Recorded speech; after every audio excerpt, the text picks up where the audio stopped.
মাত্র 2 সেকেন্ডে এই গুণটা করা সম্ভব। আচ্ছা, বোর্ডের এই গুণটা করতে তোমরা কতক্ষণ সময় নেবে?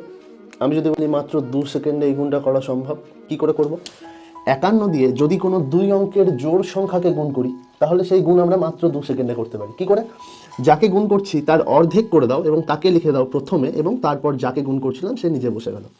চলো আরেকটা উদাহরণ দেখা যাক। ধরো আমি করছি 51 ইন্টু, ধরে নাও আমরা করছি 42। 42-এর অর্ধেক কত? 21। প্রথমে লিখে দাও এবং তারপরে 42কে বসিয়ে দাও। তাহলে এত বড় গুণ আমরা মাত্র করতে পারি 2 সেকেন্ডে। কিন্তু শর্ত কি? 51 সাথে যে গুণ করছে তাকে কিন্তু 2 অঙ্কের জোড় সংখ্যা হতে হবে। এবার দেখে নিই চলো কেন এটা হচ্ছে। 51 সাথে আমরা গুণ করছি 28। এটাকে আমি লিখতে পারি 28 ইন্টু 51কে আমি লিখতে পারি 50 প্লাস 1 লিখতে পারি। পরের লাইনে আমি লিখতে পারি 28 ইন্টু 50কে আমি লিখতে পারি 100/2 প্লাস 1। এরপর 28 কি করবে? একবার এর সাথেও গুণ হবে, একবার এর সাথেও গুণ হবে। তাহলে আমি একবার লিখবো 28 গুণ 100/2 প্লাস 28 আর 1 গুণ হয়ে 28, কিন্তু একই থাক। এরপর 2 দিয়ে 28কে কাটলে কত পাবো? 14।